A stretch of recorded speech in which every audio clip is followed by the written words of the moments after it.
Bonjour à tous, aujourd'hui on se retrouve pour un nouveau tweak. Aujourd'hui je vais vous montrer le tweak Switcher for iPhone, ce qui va permettre de changer le multitâche comme sur le tweak OXO 1 qui était disponible sur l'iOS 6.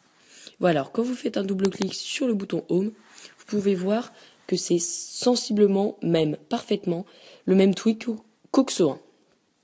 Voilà, alors vous avez les applications qui tournent en tâche de fond, avec un petit aperçu de l'application, plus l'icône qui est juste devant l'aperçu.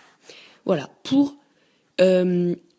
supprimer l'application de LED du multitâche, vous prenez l'application, vous la glissez vers le haut ou vers le bas, comme ce qui était possible sur OXO 1. Si vous faites un geste vers la droite, il y a la musique que vous pouvez régler, mettre pause ou play et changer de piste.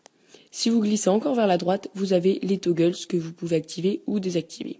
Et on pourra les régler dans le menu réglage. Voilà, alors ce tweak, il se trouve sur Cydia, il est gratuit, ou sinon sur la source de BitBoss au prix de 2$. Mais moi je vous le montre comment l'avoir gratuitement. Alors ce tweak, il s'appelle Switcher for iPhone, vous l'installez, il est sur la source de hackyouriphone.org. Alors je vous mettrai la source dans la description. Après quand vous l'aurez installé, vous pourrez aller dans les réglages sur Switcher et vous regardez qu'il soit bien activé. Sinon le tweak ne marchera pas. Vous pouvez activer le Touch ID pour la reconnaissance d'empreintes digitales. Moi, je le désactive car je n'ai pas d'iPhone 5S. Après, vous avez trois trucs à cocher. First page. Alors, si Switcher est coché, quand vous allez faire le double clic sur le bouton Home, ça vous fait apparaître directement sur les applications qui tournent en tâche de fond. Si vous cochez Média, ça va vous mettre directement sur la musique. Et si vous tapez Toggles, ça va vous mettre directement sur les toggles. Alors moi je laisse Switcher.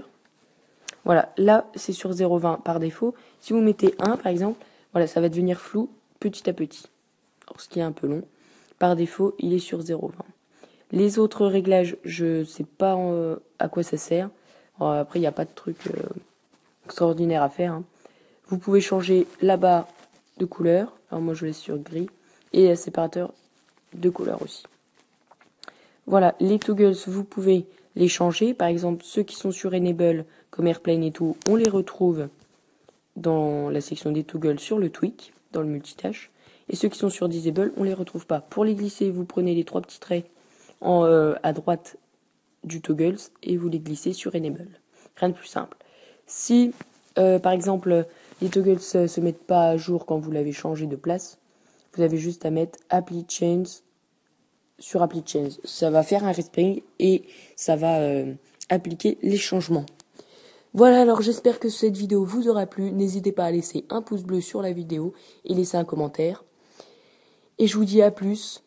Et à plus. Salut.